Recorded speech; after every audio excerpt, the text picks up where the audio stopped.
Então hoje é a nossa 10ª reunião das Mulheres Sábias. A gente vai falar sobre filhos, bênção ou maldição. O que eles são na nossa vida, tá? Sempre refletindo, voltando, falando alguma coisa sobre o casal, né? Então nossa referência hoje do nosso manual está lá em Salmo 127, verso 3, 4 e 5. Eis que os filhos são herança do Senhor, e o fruto do ventre o seu galardão. Como flechas na mão do valente, assim são os filhos da mocidade. Bem-aventurado o homem que enche deles a sua aljava, não serão confundidos quando falarem com os seus inimigos à porta. É muito interessante esse texto, porque diz que os meus filhos são flechas. Mas uma flecha, antigamente você não comprava as flechas prontas, né? Você fabricava as flechas. Então, os nossos filhos, eles simbolizam aqui nesse texto flechas. E flechas, elas precisam ser preparadas, né? Porque senão, na hora que ela é lançada, ela não vai no alvo. Você lança ela no alvo, ela vai para um lado, ela vai para outro, ela não acerta. Então, a pessoa que fabricava a flecha, ele tinha que ser muito preciso na fabricação da flecha. Ele tinha que ter habilidade para fazer essa flecha. Então eles faziam o arco, mas na hora de fazer a flecha tinha que afiar muito bem afiada, não podia estar torta a flecha. Então ela tinha muitos detalhes para que ela atingisse o alvo certeiro e de forma mortal, né? Porque as flechas eram usadas para matar. Então, os nossos filhos, eles simbolizam essa flecha, né? E aí é muito interessante a gente olhar para eles agora com esse olhar novo. Para que serve uma flecha? Para ser lançada. Flecha, você não faz flecha para ficar guardada na aljava. A aljava é tipo aquela bolsinha onde as flechas ficam ali depositadas e eles carregavam nas costas, né? Como se fosse uma mochilinha, ficava cheia de flechas. Na mão, eles carregavam o arco e a qualquer momento que eles vissem um alvo, eles tiravam a flecha e lançavam. Tinha que ser muito rápido, né? Então, falando em cima desse texto, lembrando sempre dos nossos filhos como flechas, nós vamos falar alguns tópicos aqui. Então, muitas pessoas veem os filhos de uma forma distorcida, né? Alguns dizem assim, mas eu não planejei, foi sem planejamento, assim, foi sem querer. Mas a Bíblia, ela afirma que os nossos filhos, eles são bênçãos, eles não são maldição. E se você não planejou, o Senhor planejou. Por isso que eles estão aqui. Por isso que eles chegaram. Mas foi só um acidente. Para Deus não foi.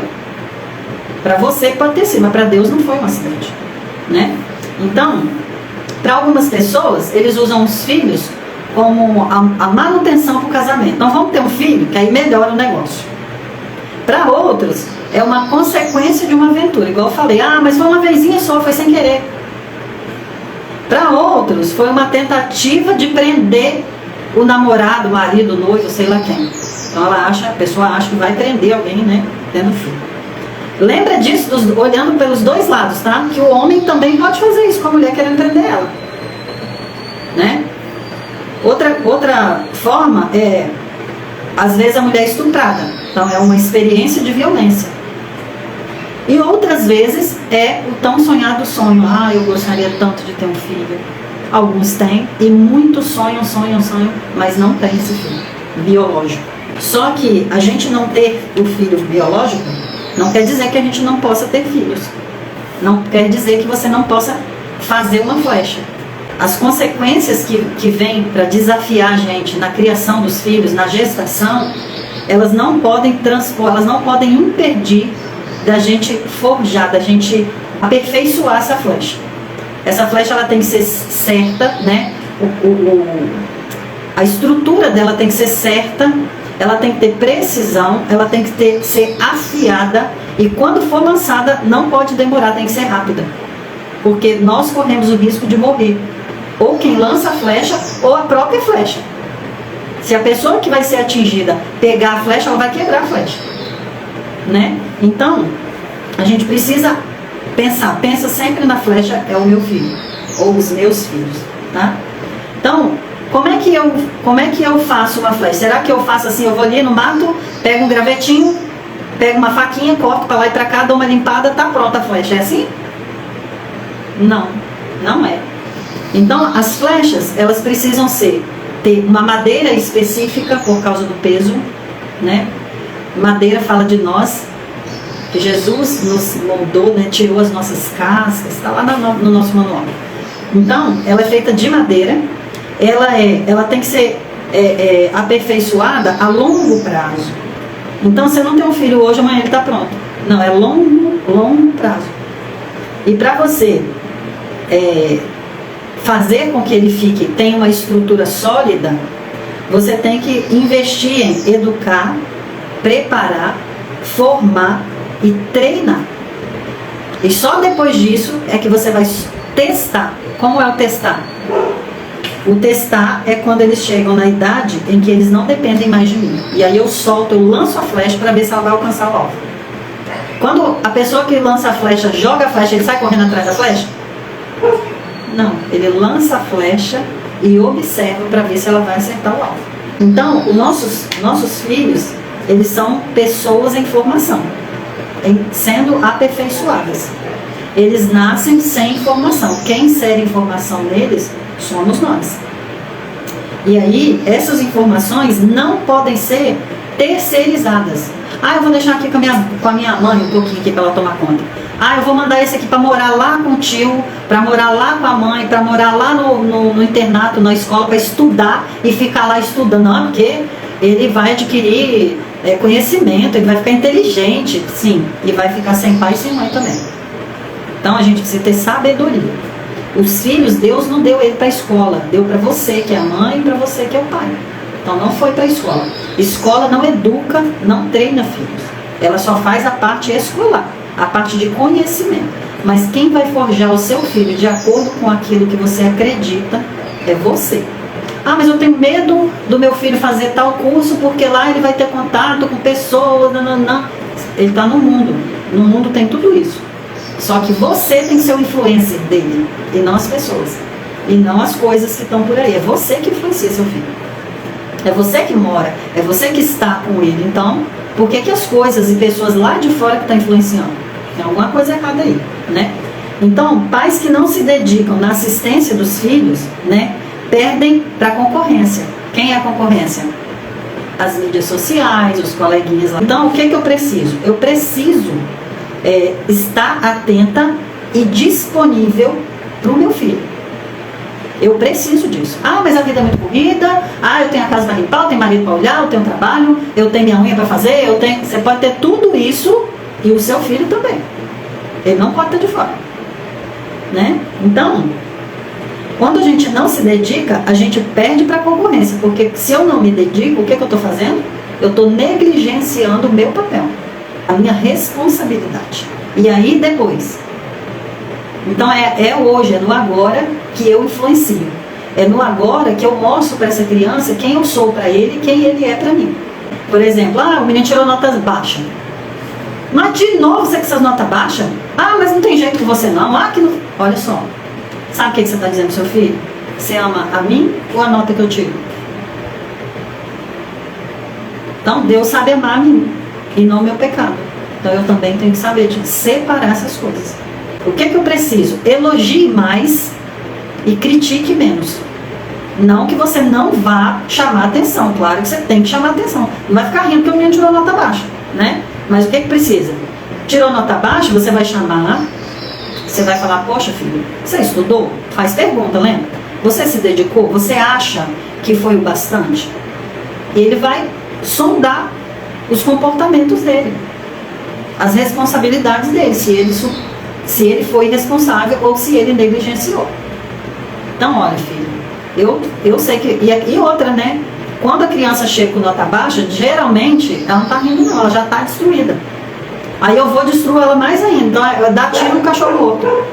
Então, se a criança já chegou mal, você não tem que brigar mais. Ele já está destruído. Você só vai falar, então, filho, a gente precisa agora pensar numa forma de resolver isso aí. O que você sugere? Como é que pode resolver isso aí? Deixa ele falar, joga um pouco da batata no colo dele, dependendo da idade, né?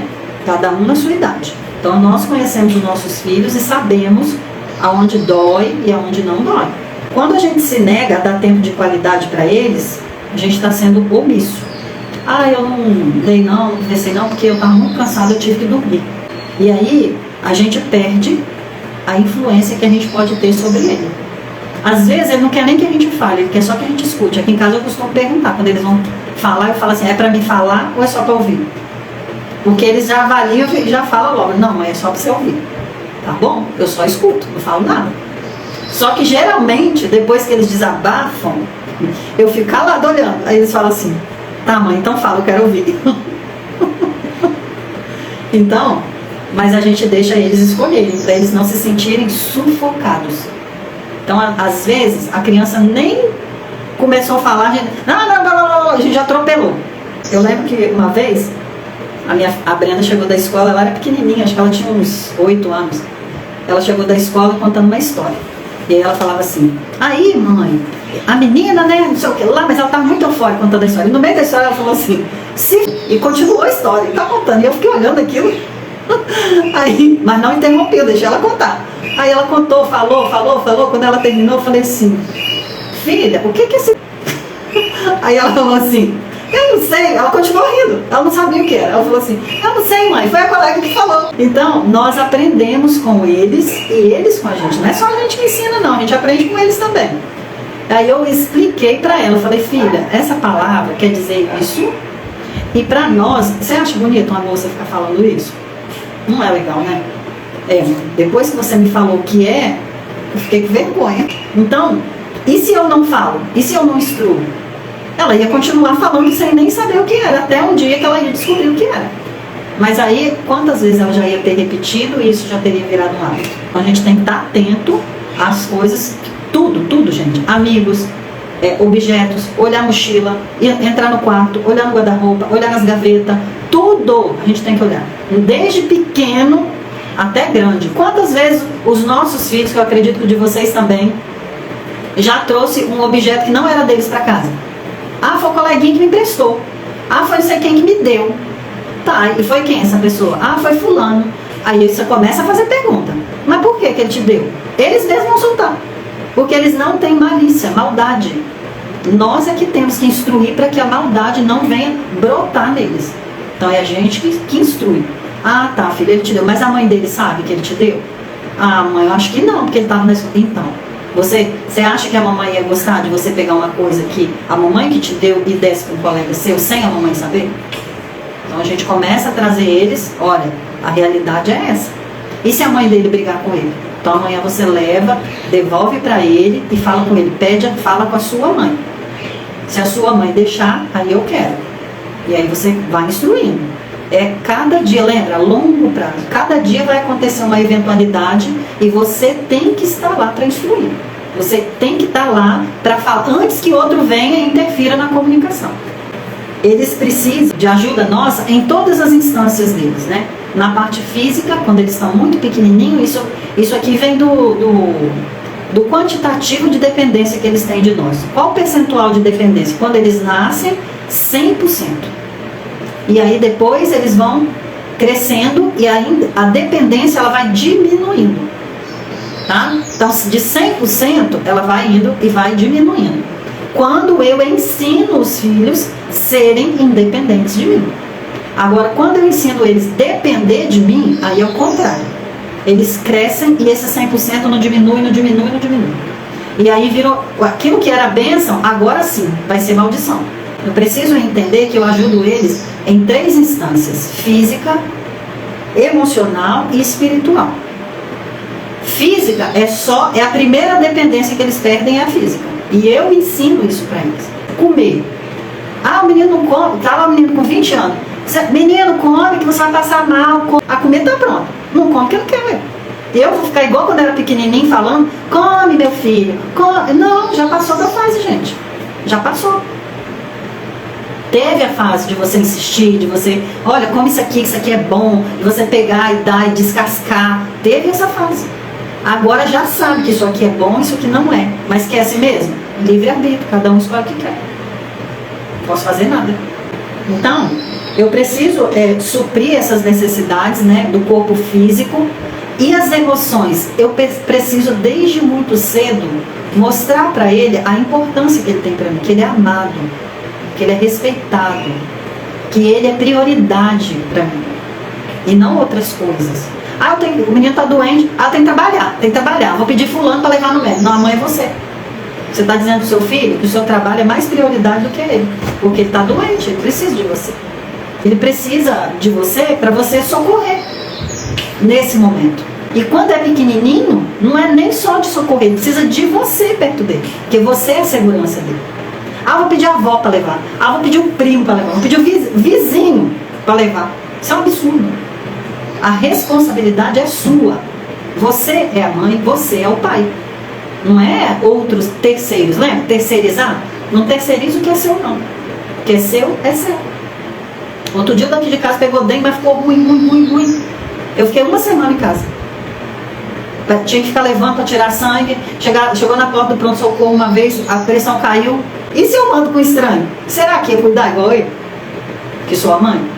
E ele ainda falou assim: ai mãe, ainda bem que é você que está comigo, não é meu pai. Porque tem hora que tem que ser duro mesmo. Tem hora que eles fazem corpo mole, mas tem hora que não. E a gente tem que saber analisar isso. Então, e a gente precisa ensinar para eles, né, que a importância que nós temos para eles, não só que eles têm para nós, mas a que nós temos para eles. Então, todas as vezes que eu preciso, ela não está lá. É o vizinho, é a avó, é o tio, é não sei quem, é o amigo. Então, ela não tem importância para mim. Eu consigo dispensar aqui, dar um descartável, né? Aí o que acontece? Eu amo demais, mas não sou amada, porque eu não ensinei, eu não dei bastante. Às vezes eu até estava em casa, de corpo presente, mas o tempo de qualidade, a atenção, o olho no olho, o papo, só nós dois, será que tem? E quando tem, será que eu ouço? Eu só quero falar, obrigada. Só eu falo. Será que a gente gostaria de ter uma conversa assim com alguém? E na última instância, só quem vai levar ele até Deus somos nós. Ninguém vai fazer isso. Ninguém vai ensinar para ele como ter experiências com Deus. Deus sempre tem misericórdia. E Deus fala assim: eu vou ter misericórdia, vou chamar aquele ali, porque estou vendo que os pais não vai dar jeito não. Eu vou ter que eu mesmo me apresentar. Vou providenciar alguém para me apresentar, porque Deus faz isso. Lá vários indo sozinho, porque o Espírito Santo levou. Mas a obrigação é dos pais, e eles foram omissos, não fizeram o que tinham que fazer. E incluindo em apresentá-los para Deus, tem todos os princípios e valores que Deus ensina. Nós precisamos tanto apresentar eles como ajudar eles depois de apresentar, né? Então, e como que a gente ajuda eles? Física, emocional e espiritualmente. Se comunicando. Mas será que a nossa forma de comunicar está sendo eficiente? Será que eu estou, por exemplo, aqui em casa, eu percebo que a mensagem é mais eficaz do que o pessoalmente. Dependendo da situação, tem que ser pessoalmente, não tem jeito. Mas dependendo, vai na mensagem, que parece que entra mais fácil. Lembra, a gente está na geração do imediatismo. Se você chama para conversar e fica já enjoou, já não quer ouvir mais. Então nós temos que... então tem que me adequar ao meu filho. Então, ou você é estrategista para você influenciá-lo, ou o mundo tem milhares de estratégias. E eles vão influenciar. Então não se trata de você se render, se trata de você ser estratégica. Então, você vai precisar saber mexer em redes sociais. Para que, Elisel? Para você pegar o celular dele e futucar, ver o que ele está fazendo lá. O celular dele tem senha. Quer deixar com senha? Pode deixar. Qual que é a senha mesmo? Porque vai deixar a senha para os outros, para mim não. Eu quero saber o que é aí. E muitas vezes não precisa nem eu pegar o celular dele na minha mão. Eu posso entrar nas redes sociais dele e olhar o que ele anda postando lá. O que tem lá no perfil dele, no story dele. O que tem? Quais são as postagens? O que essa pessoa anda fazendo? Às vezes as coisas estão na nossa cara e a gente ignora. É melhor não ver não, porque se eu ver vai doer, né? É melhor você sentar e conversar imediatamente do que você deixar e no longo prazo isso causar um ruído muito maior e às vezes nem tem como voltar atrás. Olha quantos casos de suicídio que a gente está vendo de jovens e adolescentes e até criança se matando. coisa que a gente não via. Ah, é por causa do colega que falou não sei o que na escola, é por causa que sofreu bullying, olha só, cada investida que seu filho passa, se você intervir, ela é destruída ali, ela não acumula não. Onde é que está a sua atenção? Está tendo aquela conversa na mesa, na hora de comer? O celular está fora da mesa, o celular não come, ele não precisa estar na mesa. Tira ele da mesa, sentou todo mundo, e aí filho, como é que foi seu dia hoje? E aí ele vai falar. Eu lembro de quando eu gosto de trazer minhas experiências que podem ser algo que vocês passaram ou que vão passar. Eu lembro que Nicolas, quando era pequeno, ele já tinha os probleminha dele lá, né? E aí ele chegou a época do tal do Beyblade. Não sei se vocês lembram, que era um peãozinho, você jogava aquele negócio, ficava girando e tinha um monte de luz, aquele negócio caro. E ele queria um Beyblade. Mãe, me dá um Beyblade? Mãe, quero um Beyblade. Eu falei, filho, Beyblade é caro. E eu não tinha dinheiro para comprar, né? E aí o Nicolas, todo dia ia para a escola, normal, levava o lanche dele, tal, chegava sem lanche, para mim tinha lanchado, né? A lancheira vazia. Quando foi? E ele é assim até hoje, as coisas acontecem, ele não fala na hora que acontece. Lá um belo dia a gente está conversando, parece que um negócio vem na mente dele, ele fala, o negócio já passou? Aí um dia, ele contando e eu prestando atenção, ele contando. Não, mãe, porque o meu colega fulano, todo dia na hora do recreio ele me empresta o Beyblade. E aí eu jogo Beyblade, eu fico com Beyblade, só tinha Beyblade na conversa. Eu falei, filho, mas ele leva o Beyblade, não é pra ele brincar não? Ele não brinca não? Não, porque eu dou meu lanche pra ele, aí eu brinco com Beyblade. Aí eu falei, tá, fui na escola. Falei, como assim? Vocês não vigiam se as crianças estão comendo não? Vocês não estão vendo que Nicolas não lancha, não come? Ele passa a manhã inteira sem comer. Né? Então, se eu não tivesse prestado atenção na conversa, e ele não conta, criança não tem malícia de contar. Então, e a outra criança que fez de maldade? Às vezes não, gente. Às vezes ela vê isso em casa. Às vezes ela vê isso na internet, os pais dela não estão vendo. Então a gente ajuda o nosso e ajuda o do outro ainda. Né? Desperta o outro para aquilo que está acontecendo. Então a gente tem sim que vigiar sim. Segundo a palavra, nossos filhos são nossa responsabilidade. Então a gente tem sim que estar de olho, tá? Vigiar tudo. Porque se você descobre logo, resolve logo. É igual um câncer. O câncer você descobre ele no começo, você mata ele. Mas se ele ficar a longo prazo, ele vai contaminando o corpo inteiro. E depois de você tirar de lá, não tem mais jeito. Né? Então, a gente precisa preparar eles com ter paciência, né, para escutar, para estar ali, né? Mais escutar do que falar, porque às vezes o que você quer abordar está no que ele vai falar, não está no que eu vou falar com ele, né? Então, e eles, a questão de eu me adaptar na comunicação com eles, eu tenho que estar atenta, eu tenho que estar alerta nisso. A gente precisa estar alerta o tempo todo, né? Quando o filho traz, Licel, mas eu não vou poder estar do lado dele o tempo todo. Sim, você não vai poder estar do lado dele o tempo todo. Mas você pode instruí-lo a se cuidar. Lembra, você influencia ele. Então você vai instruir ele a se cuidar. Você não tem que estar lá. Ah, mãe, mas o menino falou que eu sou feio. Tá, e você é? Você se acha feio? Não. O que que o nosso Criador falou a seu respeito? Que você é feio? Não. O que que Deus falou? Que eu sou imagem e semelhança dele. E o que que você prefere acreditar? No que o colega falou? Ou no que o Senhor fala e no que você já sabe? Ponto. Matou ali e acabou. A semente que foi lançada acabou de morrer. Ainda vai ter mais? Muitas outras. Cada uma que vier você tem que ter uma arma para matar isso aí. E com isso a flecha está sendo trabalhada. Tá? Ela está ficando precisa para o lançamento, né?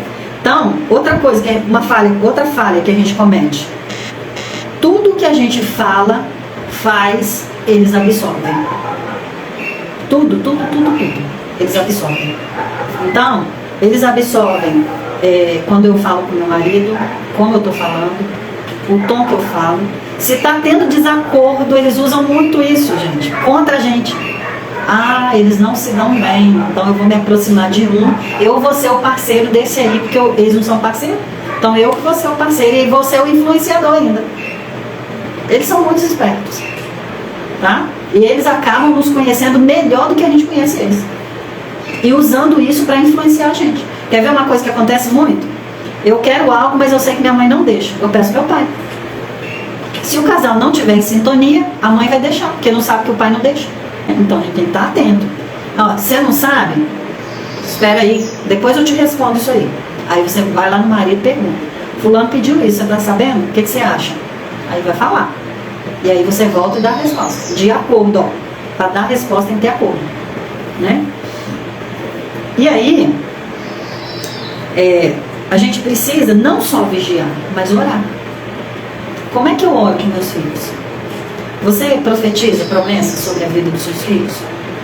Lembra da oração que eu falei com o marido, com o filho aquela vez? Então, quais são os seus sonhos para o seu filho? Você é uma autoridade sobre ele. Você é o elo entre Deus e o seu filho.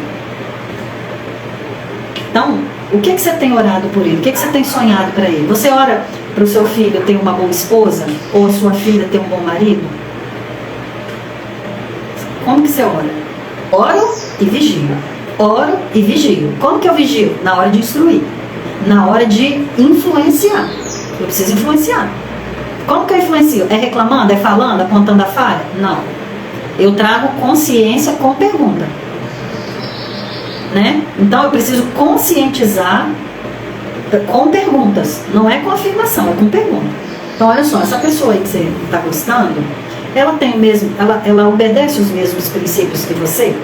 Ah não, mas ela é muito legal, ele é muito legal, ele é trabalhador, ele é não sei o que, ele enche, né? A gente já conhece esse negócio aí, que a gente já passou por isso, né? Então não tem defeito, é perfeito, tá? Mas vamos pensar lá na frente um pouquinho? Então vamos lá. E se vamos dizer que você casa com essa pessoa, né? Então você serve a Deus, ele não serve, ou ela não serve. Como que vai ser os finais de semana de vocês?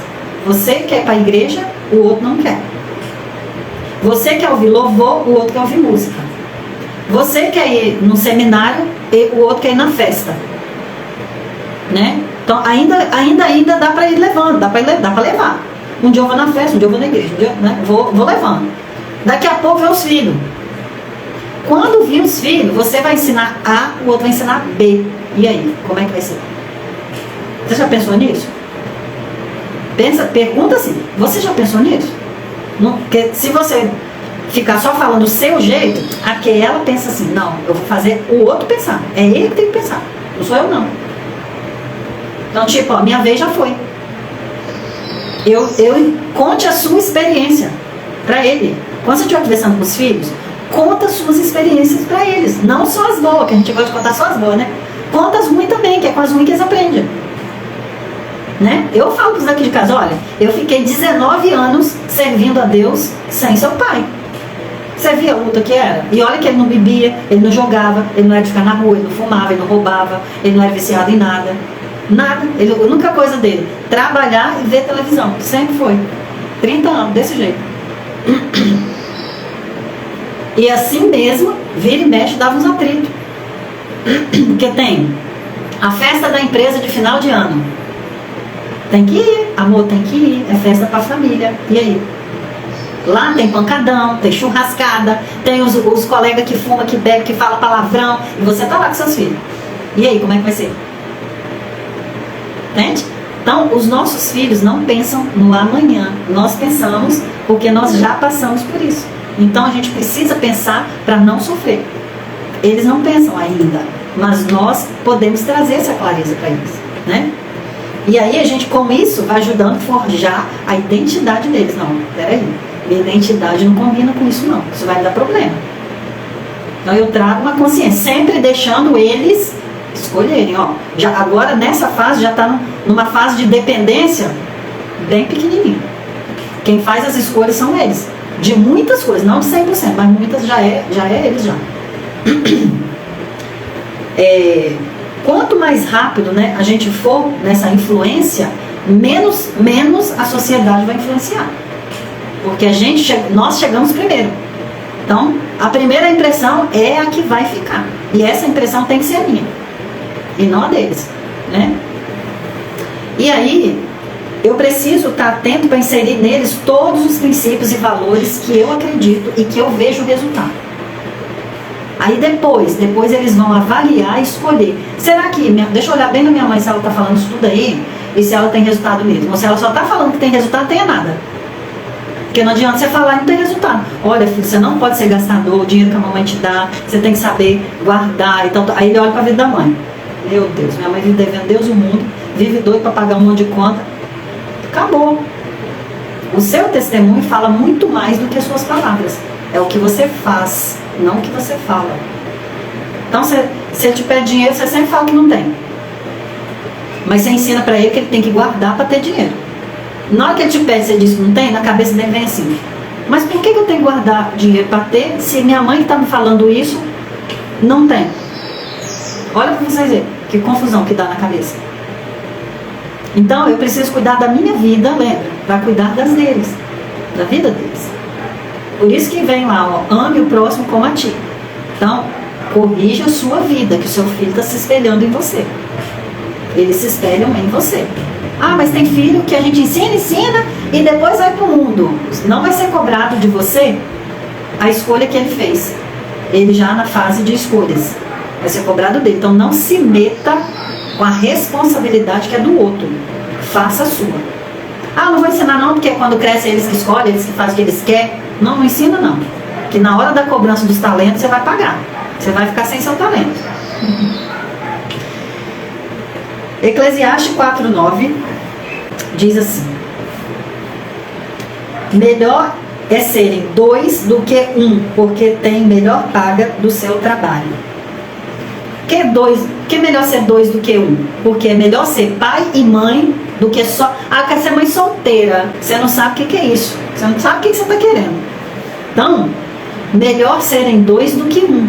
E que esses dois precisam ter parceria, precisam ter sociedade entre eles, eles precisam ter união, precisam se esforçar, precisam cooperar, para tudo cooperar para o bem do filho, deles e dos filhos. Então, tudo tem que estar junto ali. Lembra? Somos 50 seu, 50 meu. Quando eu quero ser mãe solteira, é 100 meu. Eu vou ter que dar conta dessa criança. Né? Então, quando o casal briga, os filhos também absorvem as brigas, as fragilidades que o casal tem. E eles ficam prestando atenção: deixa eu ver por que eles estão brigando, por causa de dinheiro. Ah, eles estão brigando por causa de ciúme. Ah, eles estão brigando por causa de que eles não se entendem. Parece que eles falam língua estranha. Cada um fala numa língua de um país diferente e não se entende. Ah, eles absorvem a causa que vocês não absorvem. A causa da briga, eles absorvem. E isso vai gerar traumas nos seus filhos. Filhos que os pais brigam, tem violência verbal, física, qualquer tipo de violência. Eles já crescem assim: eu nunca vou casar. Casar pra quê? Pra viver igual meu pai e minha mãe? A referência de casamento deles é você. Então, se você quer ter neto, para de brigar com seu marido. Seu filho não vai querer casar. E pior, muitos viram homossexuais, que é o caminho para eu não casar. Eu não vou ter filho. Então, se eu namorar, eu sou mulher, eu namoro com mulher, que eu não tenho filho. Se eu sou homem, eu namoro com homem, que eu não tenho filho.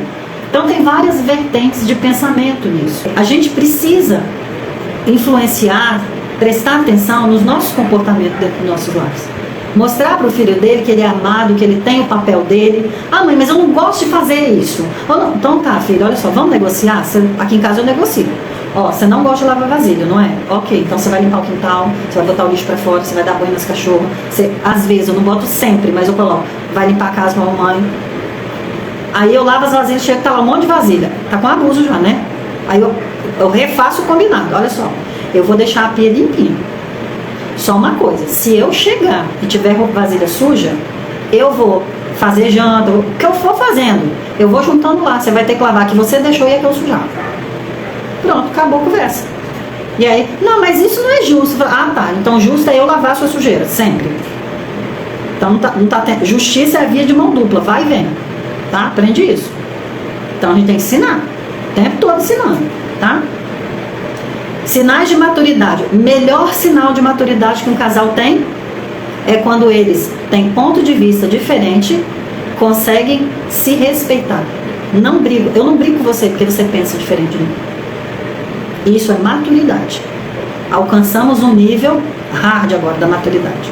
Eu penso de um jeito, você pensa de outro. Tá tudo bem. Não precisa brigar por causa disso, tá? E aí os filhos vão olhar para isso e vão falar assim, nossa, que coisa estranha, porque eles não entendem, né? Que submissão que eles têm um ao outro. Não é só a mulher, né? Meu pai também tem hora que a minha mãe fala, ele concorda. Tem hora que a minha mãe fala, ela não concordava, ela passa a concordar. Meu pai também. Tudo para quê? Para não ter o atrito, a briga. Tem que cooperar, tem que ter união, tem que ter unidade. Não é união, não. Unidade. Tem que ter unidade. Lembra, unidade é o suco da laranja. União é um monte de laranja. Então, qualquer hora, o saco da laranja rasga e as laranjas saem por aí. A unidade, depois do suco feito, não tem como desfazer. Não separa mais. Tá bom? Se eu vejo que eu errei, eu vou lá e corrijo o erro. E eu deixo propositalmente meu filho ver que eu errei. E que eu pedi desculpa. E que eu corrigi. Pra quê? Pra ele aprender. Ele tem que saber que errar não é o fim do mundo, não é a morte. Não é. Ele pode errar, tá tudo bem. A única coisa que ele não pode é repetir o erro. Errar, todos nós vamos errar. Repetir o erro é uma falha inaceitável. A menos que seja acidental. É outra coisa. Agora, eu ter a oportunidade de pensar, escolher, fazer a mesma coisa, aí não. Aí não dá. Quando a gente discorda sem brigar, os objetivos devem ser conciliados com prazos, né, metas. Vamos aqui então estruturar algo a respeito disso aqui que a gente não concordou. Vamos desenhar como é que a gente pode concordar. Vamos botar uma data pra gente fazer isso aqui. Vamos fazer. Deu errado, não tem nada de ficar um tacando na cara do outro. Você viu? Ó, fala aí que não ia dar certo. Você viu? Você quer lá, você quer lá. Ué, você joga no time ou contra o time? Não deu certo não? Então vamos corrigir, vamos fazer de novo? Vamos ver uma melhor forma de fazer isso aqui? Vamos botar uma data pra gente fazer isso aqui outra vez? Com isso, a gente vai sempre mostrando pro filho que como que aprende, com os erros, com as falhas, né? A gente vai ali aprender. A época, grava só essa última frase. A época em que a gente mais ouve Deus falar com a gente é na época que os filhos, que a gente está forjando a flecha. Ele dá as coordenadas. Faz assim, manda para cá, vira para lá, guarda desse jeito. Olha aqui, está acontecendo uma coisa que você não está vendo. Olha, presta atenção. E Deus nos ajuda a enxergar eles com os olhos que Deus nos vê, como filhos. Deus nos vê como filhos. Essa é a época que a gente mais vê alguém como Deus vê.